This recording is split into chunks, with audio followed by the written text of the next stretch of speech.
Thank you, Marcelo. And so, speaking after Scott's talk, it's a little bit difficult because I have there individuals in my title.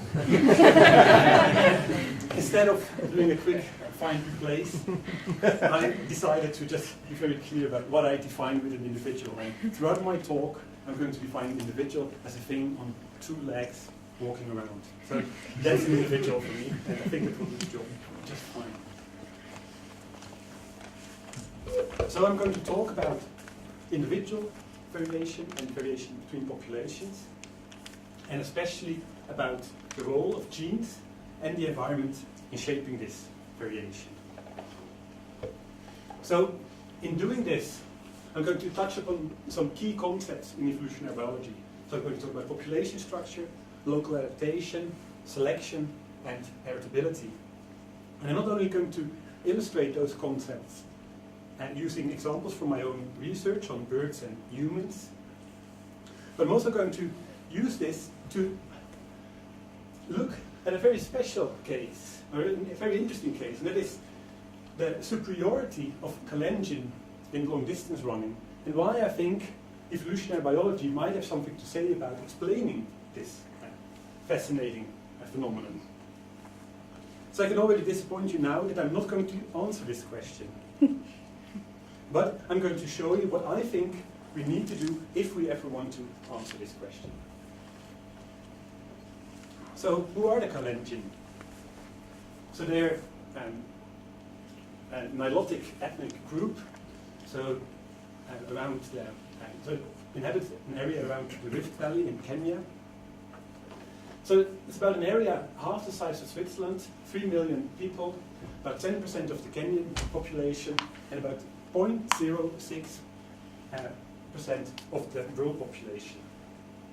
And they're often referred to as the running tribe. So why is that? Well, if we look at some numbers, it's quite striking. So this is a table put together by Manners. And this is, so he counted all the Olympic medals won by the Kalenjin, USA, Great Britain, etc. during Olympics from 1996, from 1964 until 1996, on all the distance running events. And the Kalenjin won a total of 26 medals over this period, followed by the USA. So keep in mind that there are 100 times more Americans in the world than Kalenjin. Nevertheless, the Kalenjin won 2.5 times more medals. Another very nice statistic is the following.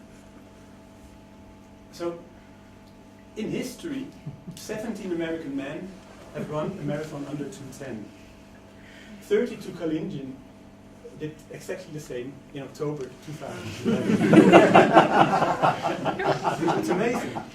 And this led David Epstein, in a book that I highly recommend called The Sports Gene, to conclude that it appears to be the greatest concentration of elite athletic talent ever in any sport, anywhere in the world. Now, the question is, of course, what is so special about the Kalenjin? Trying to understand the proximate answer, so the mechanistic answer to this question. So the team led by Erik from Denmark went to Kenya in the early 1990s, and they put Kalenjin on treadmills, let them run, measured oxygen consumption, took muscle biopsies, and they found a couple of things. So they found that they were very resistant to fatigue, they accumulated lactate more slowly in their muscles, they had an extraordinarily high capacity for fatty acid oxidation, and they were on average 10% more efficient using oxygen compared to Europeans. Another thing they found was when they looked at their legs. They found, as you see here on this photo, they have very thin and long legs, and on average their calves are 400 grams lighter than the average Dane, as they write in their paper, and probably the Danes are quite representative for most of us here. Then they did some calculations, and they found that 400 gram lighter calves translates into 8% energy saving. Based on this similarity between the 10% and 8%, they concluded that the problem was solved. So maybe he solved the proximate problem, but just shifts the question. So some people are a bit disappointed by this conclusion. So is it all about physics? You want there to be room for a bit more. So there should be room for willpower, some heroic, some heroism. And it has actually been suggested they are particularly good at performing under very high pressure. And Manners came up with a sort of score. He went again through all the Olympic records, and he gave, if you won a medal, you got a point, but you got also points if you were particularly good during the Olympics. So if you set a new personal best. And there, USA and Great Britain scored a -1, and the Kalenjin scored a 3.0. So it might be because of their thin legs, it might be because of their extraordinary willpower, but still, why is there this difference? Is it genes or environment? So there are lots of environmental causes that have been hypothesized. So for example, they're living at high altitude. Most of the region is above 2,000 meters. Might be their high protein and starch diet, so they swear by ugali. The incentives might be very important, so it might be a way out of poverty and a way to gain a scholarship. Finally, because everybody wants to get out of there, everybody's running and everybody's trying, so we might just find the best, whereas here there's a lot of hidden talent. And a slightly more controversial explanation is that it's a result of the upbringing, and especially very elaborate circumcision ceremonies where boys, when they become reach adulthood, are circumcised in public and they're not allowed to show any signs of pain. So on the other end, there's of course room for genetics, and Saltin was actually he said, I think it is genetics, so he didn't, obvious. But the other people have been a little bit more careful. So for example, Manners wrote that an obvious fault is that the Kalenjin might be endowed with some sort of collective genetic gift. This is touchy stuff, of course. And I find especially the of course very interesting, and I'll get back to that later. And also David Epstein, who wrote the book The Sports Gene, said that I almost backed out of writing the book because I realized I was going to have to address ethnic differences and gender differences. So this is really a very touchy subject for some reason. So let's explore the possibilities for a genetic basis to this Kalenjin superiority when it comes to running. So the first thing we kind of have to explore is that, so can the Kalenjin actually be considered a genetically distinct population? Although they tend to, it has been described, they tend to marry amongst themselves, especially in more recent times, there's a lot of gene flow, and there are lots of marriages with, across cultures, let's say. Now there is very little good quality genetic data for the Kalenjin and Kenya in general, but maybe we can learn something from looking at the Europeans. So this is a very nice study by November et al., published already a couple of years ago, where they genotyped Europeans, about 3,000, for 500,000 variable DNA sites, SNPs, so single nucleotide polymorphisms. And when they plotted this genetic data, they got something that looked very similar to the map of Europe. So we have Portugal, France, Switzerland, suggesting that, at least on a European scale, there is some genetic structure. So we can actually zoom in more, and we don't need genetic data for that. So we can look at Switzerland itself. And we can, for example, use surnames as Y-linked genetic markers, which until very recently, so surnames were passed on along the paternal line. So we used the surname distributions by simply downloaded the phone book. So we had 1.8 million phone book entries across all 26 cantons. And then we can basically compare the similarity in surname frequencies amongst cantons. We use this as a kind of a genetic distance. And when we do that, we see some highly significant clustering. So there are the French-speaking cantons, there's the Ticino, and here we have two German-speaking clusters. So there's one here with Zurich, Thurgau, Aargau, and then there's another one containing Bern Solothurn, Basel-Land and Stadt. At least some of this differentiation we can explain by language, but within Switzerland we also find isolation by distance. So the distribution of surnames becomes more different between cantons that are further apart.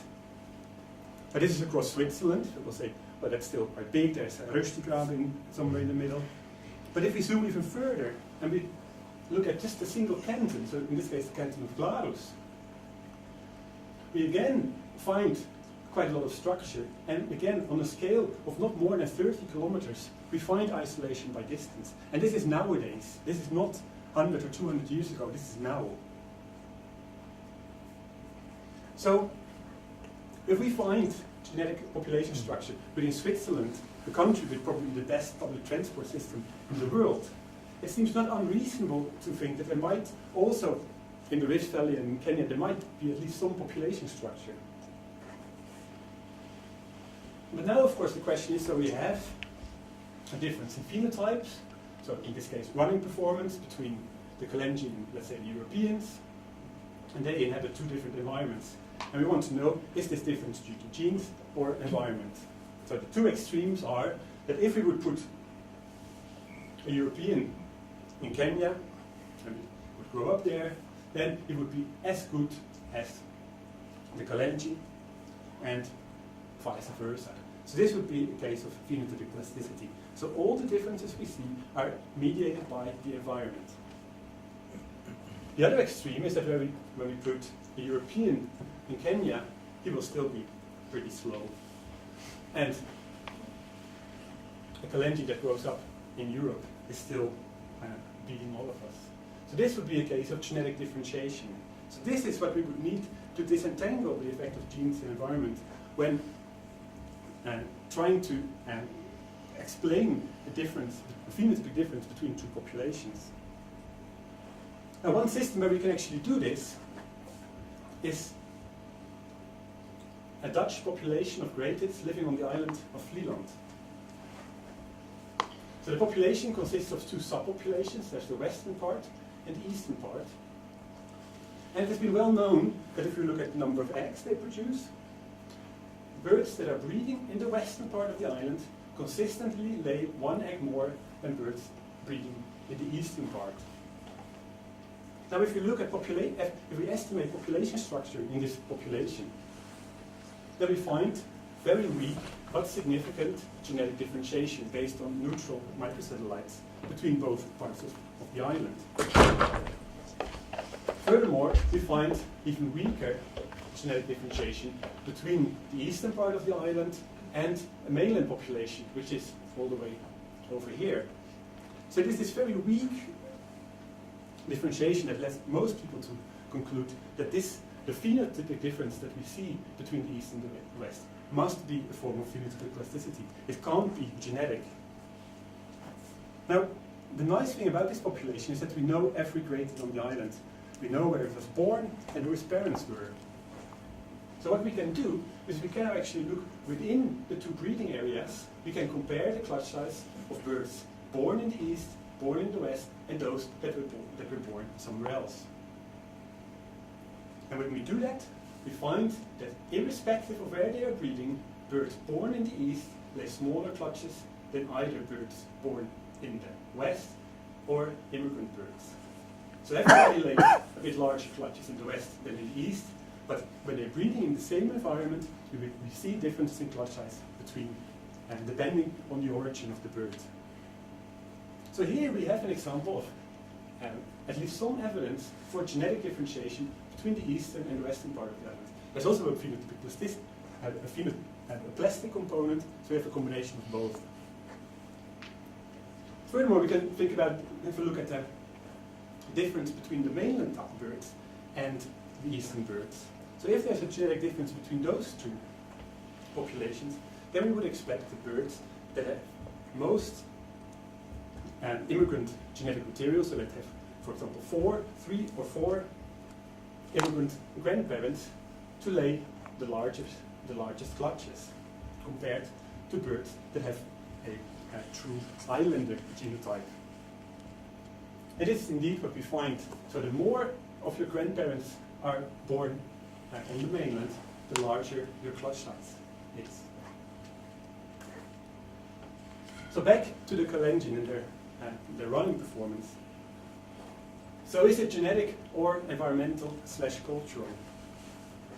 So we can make arguments for both. And so it's important to realize that one doesn't exclude the others. And we often hear it is all about ugali, it's all about the elevation. The fact that there is an effect of ugali or elevation doesn't exclude genetic effects. Unfortunately, however, to conclusively answer the question, we need to be able to uncouple the role of genes and the environment, like we could do in the gradients. But for obvious reasons, this is going to be very difficult. So it's going to be very difficult to do either a transplant or a common garden experiment with the Kalenji. So I hope that nobody is ever going to try it, probably. So it's going to be very difficult or impossible. There's another big problem here, is that most of the work so far focuses on elite runners only. We know very little about the general population. So this might be kind of a dead end if we want to answer this question. So one possibility that has been suggested is actually to test for explicitly test for difference in what we might call running genes between Kalenji and Europeans, for example. So there are actually quite a lot of these so-called running genes. So over 100 genes have been identified that are somehow associated with running performance. There's a variation in running performance amongst individuals. So the two most famous genes are actually, so they're the ACE and the actin 3 gene, which has an effect on whether you're more a sprint or a long distance runner. So you could test whether we find any genetic differentiation in these running genes between populations, between the Kalenji and the European runners, or the North American runners. Now this is a topic that actually Yannis Pitsiladis has done a lot of work on, and in a recent review of the literature he came to the conclusion that despite the speculation that African athletes have a genetic advantage for physical performance, there is no genetic evidence to suggest that this is the case. And this was based largely on a comparison of allele frequencies for those two genes. Now, the fact that we don't find a difference for those two genes, is that really evidence against a genetic difference? It is not, because we have to keep in mind that most of these candidate genes, most of these running genes, they explain only a very little amount of variation. And I think a very nice way of illustrating that is actually by showing you my own genome. So, many of you will have heard of this, so there's been in the news quite a lot recently, so there's this company, 23andMe, and you can basically send them your DNA, and they genotype you. So what did I learn about myself? So, it might be a little bit small. So, now you learn things about me that you might otherwise never know. So my wax type is wet. Eye color, likely brown. Guess we didn't need a snip chip for that. Probably not lactose intolerant. And then there's here muscle performance. So that's my actin 3 genotype. Likely a sprinter. And so some people, I think, know me, have been running with me. I'm certainly not a sprinter. Also, actually, so let's look at height. So I'm a GT at this particular snip. So typical height. So this just shows there is a difference on average in the mean between those genotypes, but on the whole it explains very little variation. It also raises the question, so what is running performance? So I would argue that long distance running performance is an extremely complex, multi-dimensional trait. And most of the work so far has really focused on physiology. And I think we probably have been overestimating physiology. And that maybe actually running performance is more a personality trait. And when Menes suggested that the Kalenji are such good runners because they have this incredible willpower, he actually said, well, there's certainly no gene for stoicism. And he couldn't be more wrong, because there actually, as there are many candidate genes for running performance, there are also many candidate genes for personality. And the most famous ones are the DRD4 and the SERT genes related to the dopamine receptor and the serotonin pathway. And there are just many, many more. So I would argue that although we don't have any evidence for the role of genetics, we also don't have any evidence against it. So let's now just assume that there is a genetic component and do a little thought experiment. So let's say there is a genetic component, and we can again ask a why question. So we've gone from the proximate why, now we are at the ultimate why. So why would there be a genetic difference if it existed? So roughly speaking, there are two explanations. One is chance, so genetic drift, which is quite unlikely based on the very low diverse genetic differentiation we probably find in neutral markers. And the other possibility is selection. So what is selection?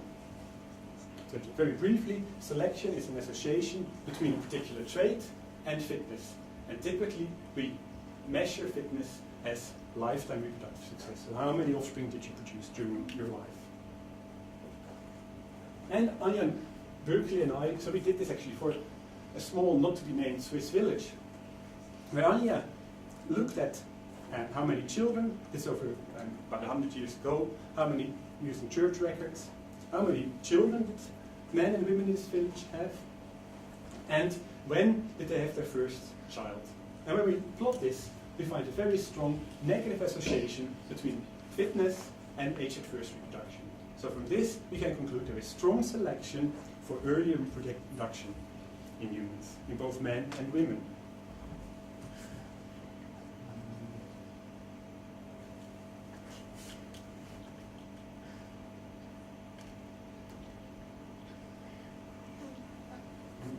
I'm sorry about that.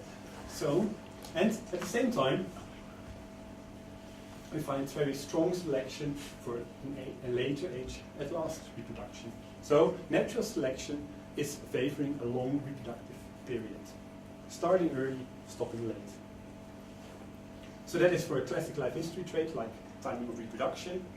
What about selection on endurance running? So actually there's the idea that, at least in our evolutionary past, so humans were mostly persistence hunters, which imposed very strong natural selection on endurance performance. And actually humans are, which fits with this theory, is that humans are exceptional endurance athletes. That we are really like this very popular book that came out a few years ago stated, we are born to run. And over long distances, we can keep up with almost every animal on the planet, including horses. So the Kalenjin lived at high elevation, and they actually spent,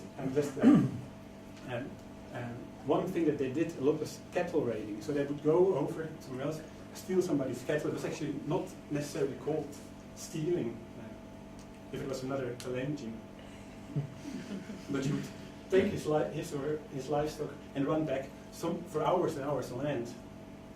And you can actually imagine that being a good runner didn't only prevent you from being beaten up by the owner, but also if you bring back more cattle, you might make for a better husband. So that's the idea that maybe actually endurance running might have been under sexual selection as well.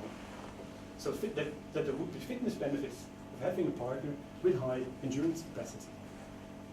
Now it's of course very difficult to test this in Kalenjin, especially to test this in a population thousands of years ago.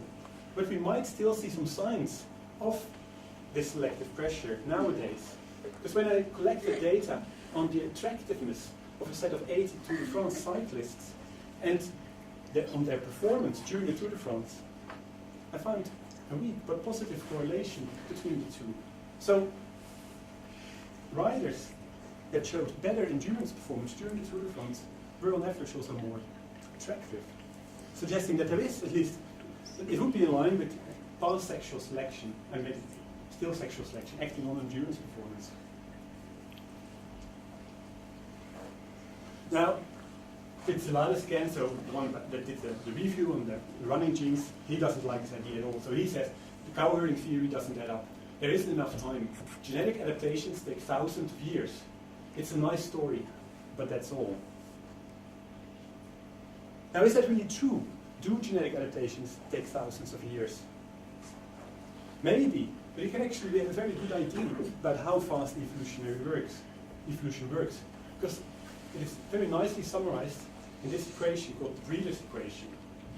And this equation states that the response to selection, so the genetic change per generation, R, is the product of the strength of selection, so the slope of the regression of fitness and phenotype, and this H square, which is the heritability. So what is the heritability? It's a term that you all hear very often, and so I think I have to explain very briefly to you, because there are lots of misconceptions about it. So first of all, so the heritability is a proportion. So it's the proportion of the phenotypic variation that can be attributed to genetic variation. So it doesn't tell us anything about the difference between populations. So even if running performance has a high heritability, we can't from that conclude that the difference between Europeans and Kalenji has a genetic component. It could still be completely due to plasticity. And finally, a heritability doesn't say anything about whether a trait is genetically determined. And the classic example there is that the number of fingers that we have on our hand is highly genetically determined, but heritability is 0. So all the variation that we see in number of fingers is probably due to accidents, due to environmental variation. But actually, if we go out and we measure heritabilities, so this is from a review that I did, so we basically find that all traits are heritable to some degree. Even life history traits, which are quite closely related to fitness, they are significantly heritable. So how do we measure heritabilities? We do that by comparing the phenotypic resemblance amongst relatives. For example, between parents and offspring. So we regress the phenotype of the offspring against the phenotype of the parents. So just wanted to talk you to a case where we can where I tried estimating the heritability of human lifespan. And what better place is there to estimate the heritability of human lifespan than by going to the cemetery? So for example, there we have these family graves. And we have the grave of the family Müller, and we have Jacob and Verena. They had 4 children, Jacques, Ida, Heinrich and Hans. Hans married to Johanna. They had 2 children, Hans and Lily, and they got married again. So we have parent and offspring relationships, brother-sister relationships, and on top of that, we know the lifespan of each of those. So now we can do a regression of mean lifespan of the offspring against mean lifespan of the parents for several of these families. And if we do that, we find a significant positive correlation between the two. In this case, the correlation is about 0.47, so the heritability of human lifespan based on these data would be about 50%. Now this is probably an overestimate because there are many other reasons why parents and offspring resemble each other in terms of lifespan. And often, fortunately, we have much more data than just parents and offspring. So for example, for this graded population on the island of Vlieland, where we have 50 generations that we can use, but also if we have church records. So this is one particular pedigree for a village where we have all the black dots representing individuals, and the red and the blue line connecting offspring to their parents. So for this particular individual, we can go back over 10 generations. And by having so much more relationships than just parents and offspring, we have much more power to disentangle genes and environment.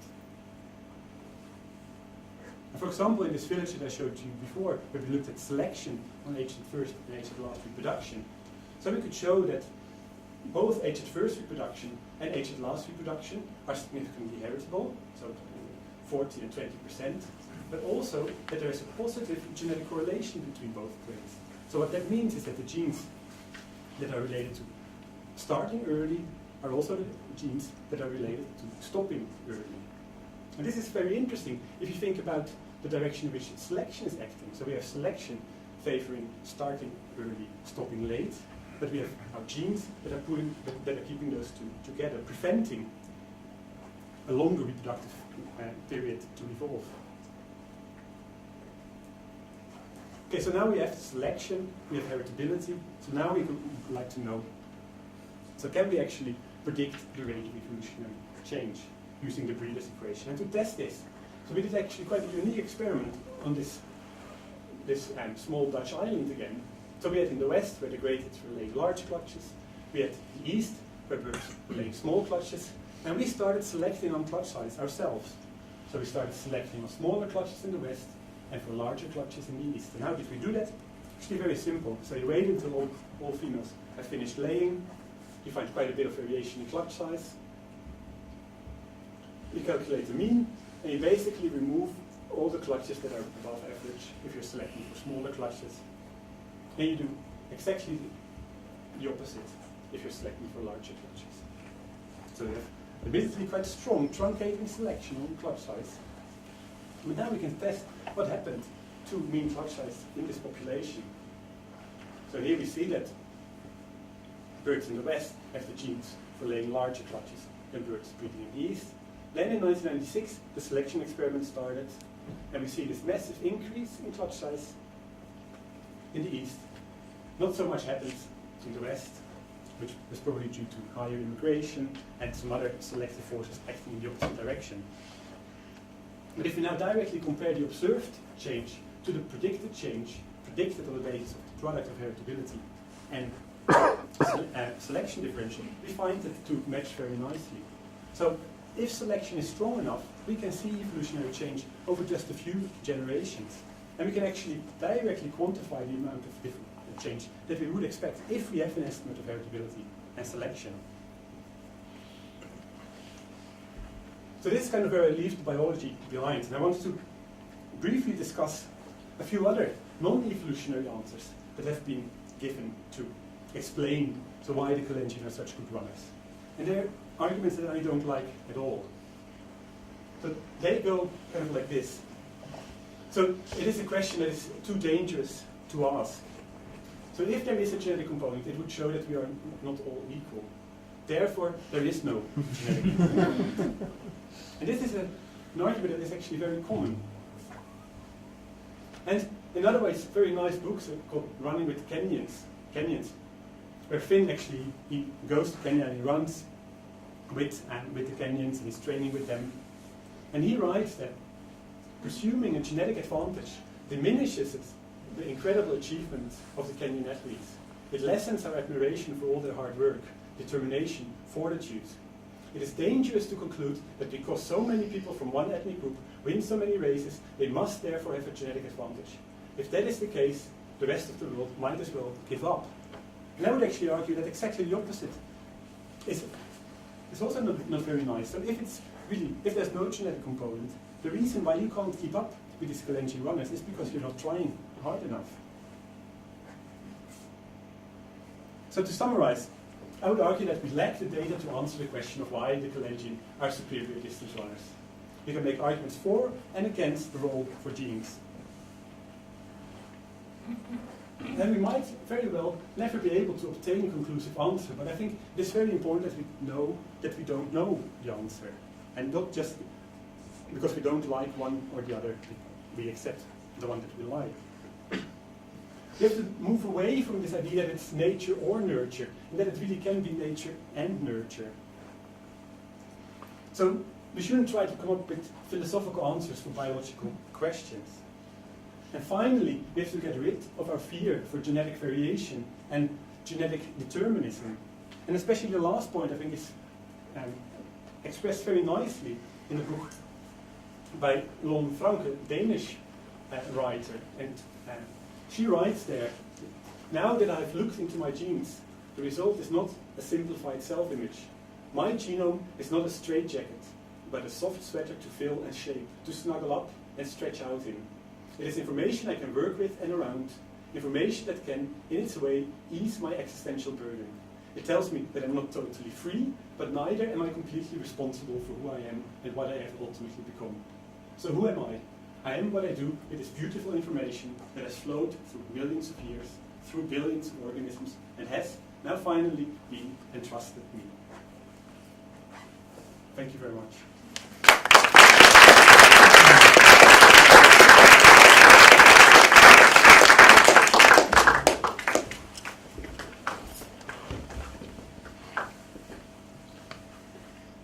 Well, concerning the nature-nurture dichotomy, one thing that strikes me is that all my colleagues from the Netherlands, they are all very, very tall. And I've heard that this is something that after the Second World War, that because before the Dutch were the shortest people in Europe. So if there's something about the effect of the environment, at least this phenotypic trait, then that's perhaps a classic example. So I'm part of a large cross-fostering garden experiment. But anyway, I'm sure there are some interesting comments or questions. Karen? Well, if nobody wants to start. I was wondering about sex differences. Mm-hmm. So Kalenjin women, are they just as unusual runners as the Kalenjin men? And what does that tell us? I mean, for instance, if it's true that sexual selection and sex-linked expression might not be the way to go with this. Mm-hmm. Mm-hmm. So at the moment, actually, the Kalenjin women are also extremely good. So for a long time, they were not allowed to run much or participate. So we didn't realize it, but it turns out now that actually they're also very good. Also, the first, so there was a recent doping case of the winner of the Boston Marathon. So she was doped with EPO. So, but I agree that if the women are as good as the men, so they can't keep up with the men. So there is still sexual dimorphism. Of course, the question is also whether sexual selection is only acted on the men or maybe also on the women. I don't know. But do women raid cattle? No, but maybe they roam the savannas looking for roots. And, Okay. I mean, they come up with any story, of course. Yeah. And are there no champions who grew up in Europe or America? There are. So there's. So actually, I don't know of any Kalenjin that grew up here. So there's some. So there's Mo Farah. Actually, don't know which. Does somebody know where he's from? Is he Kenyan or England. Yeah, he's British and he grew up in England, but he's certainly not. His parents are certainly not British. So he grew up there and he still wins lots of medals. So yeah, maybe at some point there would be a possibility to look at that. But it remains so difficult to disentangle really the environment provided by the parents and the genes. You probably, so if you would have to depend on babies that get swapped at birth, you would probably recognize if you had a small Kalenjin baby. Scott? I was wondering, kind of mediating between genetics and plasticity, has anybody looked at apocrine sweat glands and their activation if you're doing long distance running in Kalenjin versus non-Kalenjin populations? So I'm not sure about that. So what I do know is that one of the main reasons why humans in general are such good runners is because of their ability to sweat and because they're able to thermoregulate. Whereas, so like the horse example, the horse will overheat after a couple of hours, whereas we won't. Yeah. So certainly sweating would be a very important aspect. It is interesting that also that they would have generally less body hair. But so if that is maybe actually related to that. Yeah. Because I know that the activation of the sweat glands actually depends on whether or not you experience heat during the first 3 years of life, and so that people are born with the same amount of sweat glands often, but within statistical parameters. But the activation can be environmentally regulated. Yeah. And actually, so in general, humans are extremely good at heat acclimation. We're very bad at cold acclimation, suggesting that we have really evolved in a warm environment where dealing with the heat was important. Nico? How would you classify the symbionts within the Kalenjin teams? Are they genes or environment? Because we inherit also the symbionts. That's why I'm asking. So in relation to Scott's talk, yeah. So I have no problems at all seeing the symbionts as part of the runner. And it really depends on the question whether you want to distinguish between the two or not. But no, maybe it's all about the microbiome. Yeah, that would be an interesting way of doping.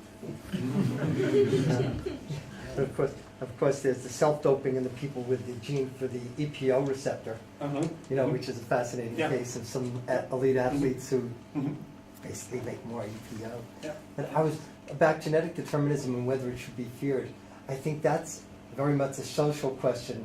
If you're living in an environment like in America where insurance companies may make your premiums different depending on what your genes are, people get really concerned. Yeah. So actually, I have something to say about that as well. So this is the main argument people often raise about it. So when you have yourself genotyped, and what if the insurance company gets this data? So they will know that my ear wax is wet. They do.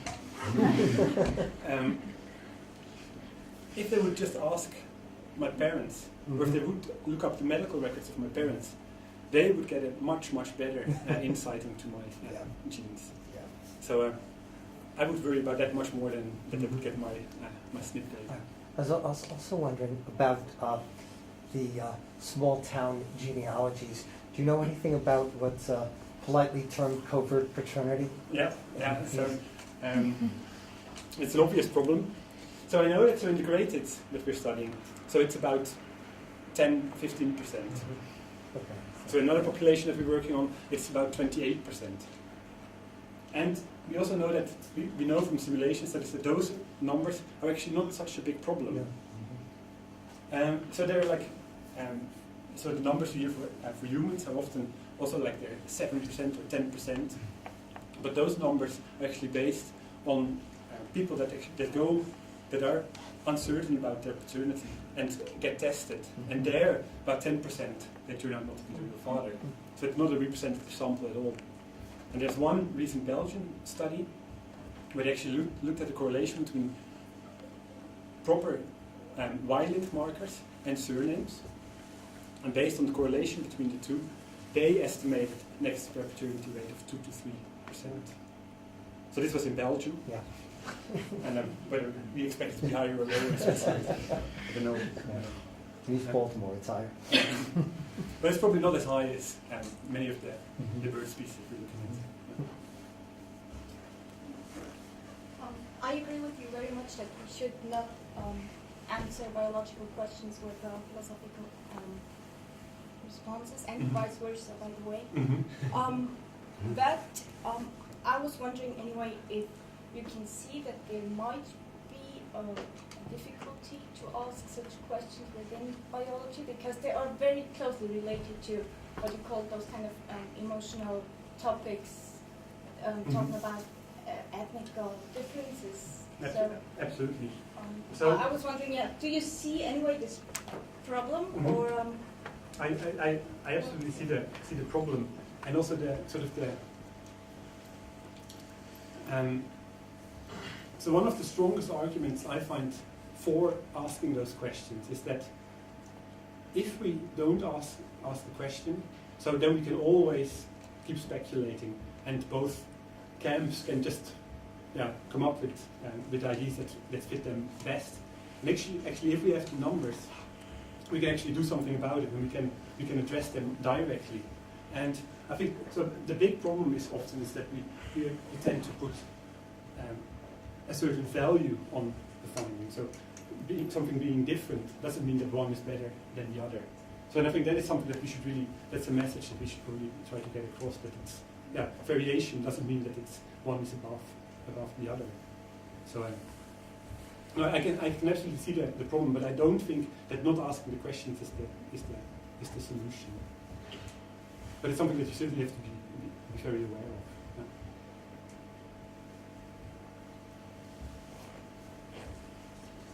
Right. The Vleeland data, you could of course also argue that there's epigenetic causes to those parallel lines, which raises the question exactly what is epigenetics, and is it nature times nurture or something, and to what extent does that help us understand the kalenjins? So I think I have to actually ask you the question. So what do you mean with epigenetics? It's something that I'm still little bit confused about. And if you're just saying it's an effect of the environment on how on It's gene like expression, maternal effects or grandmaternal effects, right? Yeah. You guys have talked about maternal effects for ages, Mhm. except you didn't look at the mechanism, so to speak. exactly. Right. So if epigenetics is just a mechanism for early environmental effects or maternal effects, paternal effects, then yeah, I'm happy to group it into the environmental component. And given the right data, and for example, we have the data, that we can at least partly disentangle those effects. So we disentangle genetic effects and environmental, epigenetic, whatever you might want to call it. Of course, things get different if the epigenetic effects are going to be inherited. So then we can Well, group it. sorry, into- that's what I meant. Yeah. So at least one or maybe 2 generations, right? Mm-hmm. Mm-hmm. So that would be, it would be quite interesting to find that. So it's something that might be testable. And so I'm quite skeptical of that.